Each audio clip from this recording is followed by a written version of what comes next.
Hey everyone, my name is Chloe, and today I'm here to talk about all things stats for 2021. So, if you guys have been following me a while, you will know that 2021 was the first year that I have ever kept track of my reading. Like, I've done Goodreads and stuff in the past, but like as far as spreadsheets and like actual data about my reading, this is the first time I've ever done it. And I am obsessed. I like love numbers. I love like just seeing different trends. And some of these, as I was like figuring them out, really like gave me a surprise. And so I'm really glad I did it. I was like questioning if I was going to continue it on in 2022 because it takes time and it's just like something else to do because I do detailed reviews on Goodreads. And so like I feel like it's a lot to do.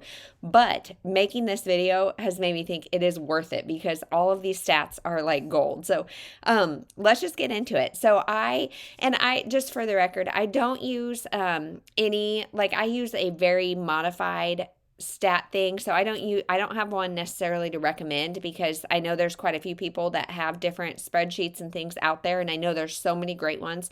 Mine is just like very customized to me and not super in depth, and so I don't necessarily have one to recommend, but I do like tracking my reading. So in 2021, I read 9,208 no 92,814 pages, and that averages out to 254 pages a day. The average book length was 313 pages, so that works out to about like 3/4 of a book a day, and that feels about accurate. So you guys have asked like how I read so much and things like that. I do a lot of reading in the morning before my kids are up, usually on audio, and then also before I go to bed. I am one of those people who really struggles to fall asleep and to stay asleep, and so that's really when I do it, at the beginning and the end of the day. So 3/4 of a book a day, that feels really good. Now, I will say that towards the end of the year, my daughter started reading middle grade with me. Like we started doing read alouds in middle grade. And I feel like that kind of skews some stats. And so I've gone back and forth on if I include those or not, but I did. So just kind of keep that in mind that 3/4 of a book is like sometimes they're kind of shorter books. So my biggest month of reading was November, which kind of surprises me, honestly. And then my lowest month as far as pages go was June. That does not surprise me at all. Summer is really busy. We moved in August and we sold our house in May. And so it like June and July were just a mess for us. And so that doesn't surprise me at all that June was my lowest month. But it does surprise me a little bit that November was my biggest because I feel like we had a lot going on, but I don't know. There it is. So the shortest book I read was The Hill We Climb by Amanda Gorman. And this is just a book of her speech that she gave at the inauguration of Joe Biden. And I loved it. And I mean, it was like 34 pages, definitely something you can read super quick. And so I like that a lot. And then my longest, ironically, was A Promised Land by Barack Obama. So I really don't read that many like political things. And those are both nonfiction, which I also don't read a whole lot of. And you'll see that down below.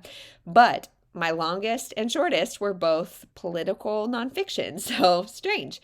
I finished 297 books and DNF'd 8, so a total of 305. I was like racking my brain of why Goodreads was so much different than my spreadsheet, and that those DNFs are why. So if I would have like looked at that earlier, maybe I would have pushed for 3 more books, but I'm really like not trying to be like numbers driven like that because there's really no difference to anybody or anything if it's 297 or 300. So 297 completed, 8 DNF'd, total of 305. For the star ratings, I had 18 5 stars, 23 4.5 stars. So you guys, that's just proof of how stingy I am. Like 23 that were almost there, but not quite there. 66 4 stars, 80 3.5 stars, 69 3 stars, 22 2.5 stars, 18 2 stars, 1 star, and then like I said, the 8 DNFs. So that is a total average of 3.49, which is really good because a 3.5 for me is like, it was good. I would recommend it. If it's a 3, it's like, it was all right.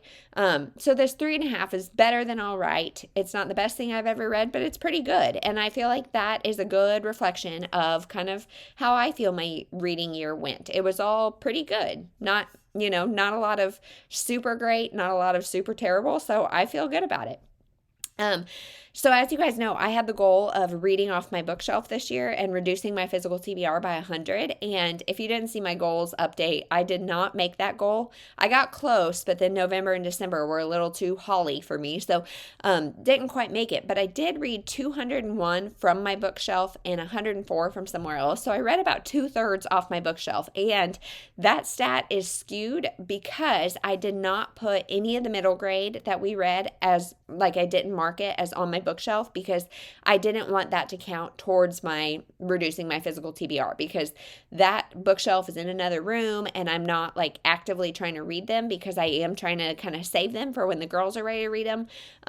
So that is kind of skewed. It was probably even more on my bookshelf than like that 2/3, but overall that, like, it surprises me that I didn't read more off my shelf, but I still feel good about it.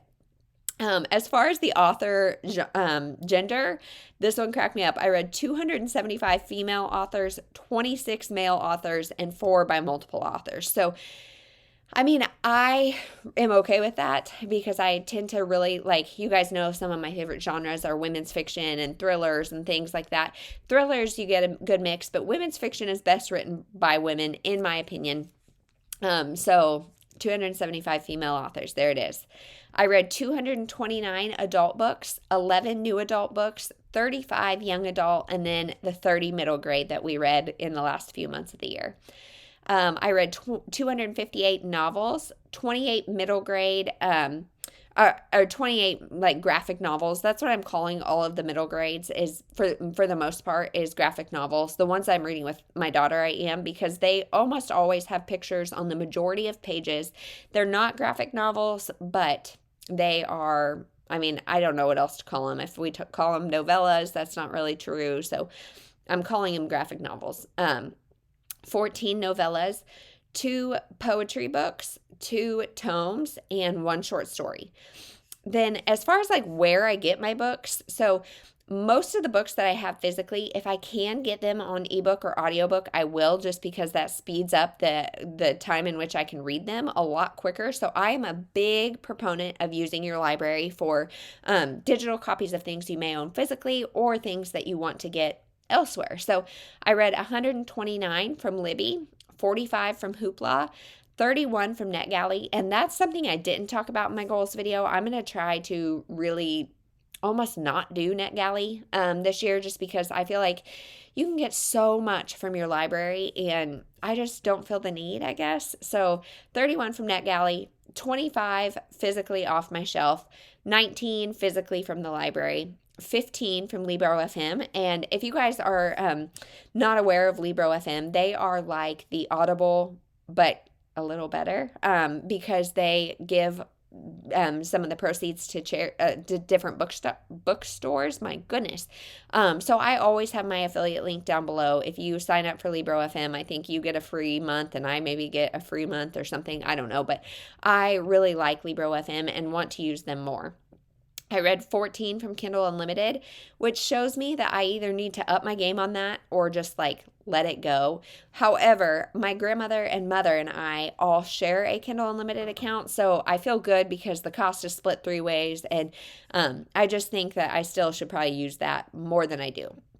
I read 12 from Scribd, and if you guys, this year I think I did a video about Scribd, is it worth it? And I have canceled my Scribd subscription for now, just because like I said, I've got quite a bit from the library that I am good to go, but I did read 12 from Scribd, 7 from Audible. So you can see I did more than double from Libro FM than Audible, just because, like I said, I feel better spending my money there than at the Amazon giant, but no judgment for whatever you do. I think both are great programs. 4 that were on my Kindle already, or else I bought the ebook version, and 3 from Access 360. So when we moved up here, we're now in the Kansas City area, and some of the library systems use Access 360. I don't like it, so that's why I only read 3. I read 78 new releases and 227 backlist. So that's 26% new releases and 74% backlist. And I would say that's about what I'm aiming for this year. I like reading mostly backlist, but I do like I have such bad FOMO, and watching booktube gives me the worst FOMO. And so I'm not going to read like 100% backlist. I do like reading, like keeping up with things, but there's no way, like I've got to work through these shelves, you guys. I've got to do it. So as far as genres go, this one is one that I'm really like kind of reassessing how I'm going to do things in 2022, because a lot of my genres feel very arbitrary, and it's really hard to categorize like women's fiction, romance, contemporary, chick lit, all that kind of stuff. So this is where I did it for this year. I don't know how I'm going to do it last year.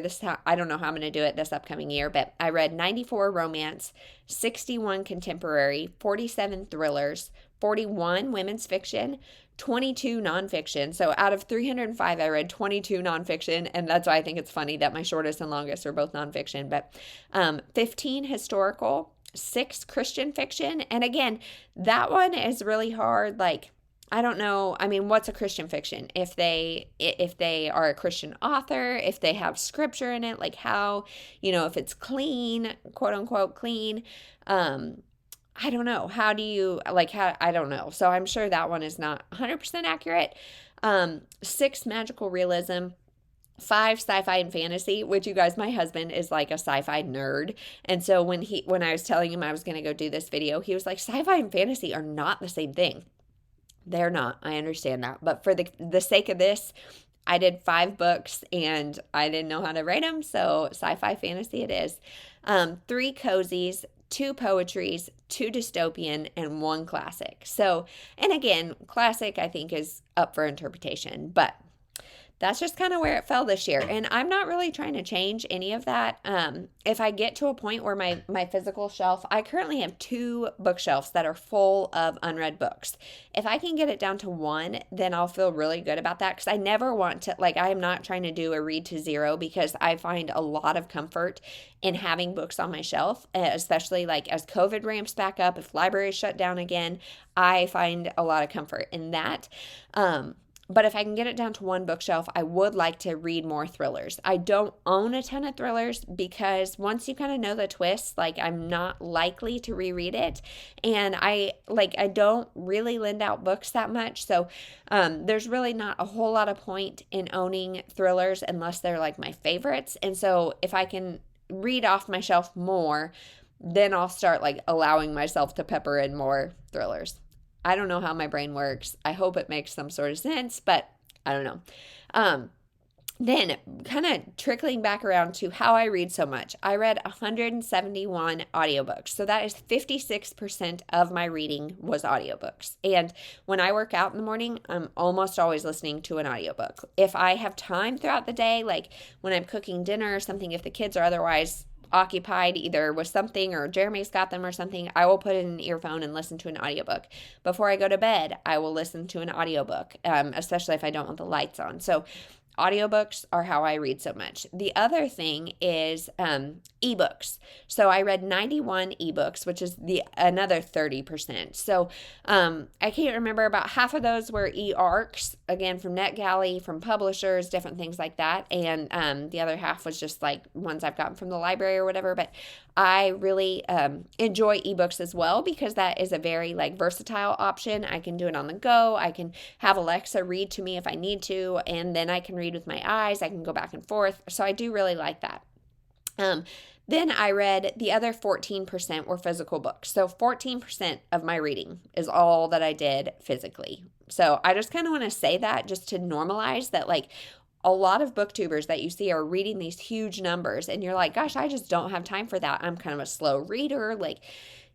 I'm only doing 14% physical. So of that, there's 20 trade paperback, 18 hardback, and 5 mass market. I really loathe mass market paperbacks. I really do. My favorite is trade paperbacks.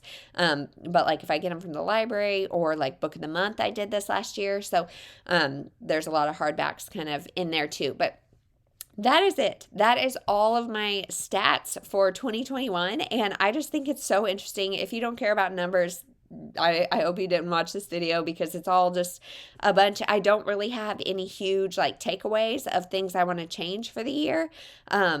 overall, I just think it's an interesting reading year. I do want to kind of clean up my spreadsheet, make less genre options, kind of make things a little bit more clear. And this year I am going to track, like, on my shelf includes the middle grade, because I'm not trying to set like a specific number that I want to reduce it by. So let's just see. My low key goal though is to reduce it to one bookshelf. And I'm almost there. I'm not even almost there. They're pretty much too full. But that's it. Let me know, what was your reading year like? Can you tell me any of the stats? I know some people track, some people don't. Some people love the numbers, some people don't. So share some of your stats with me. I hope you have a great day, night, whenever you're watching this. And thank you so much for watching. We'll see you in the next one.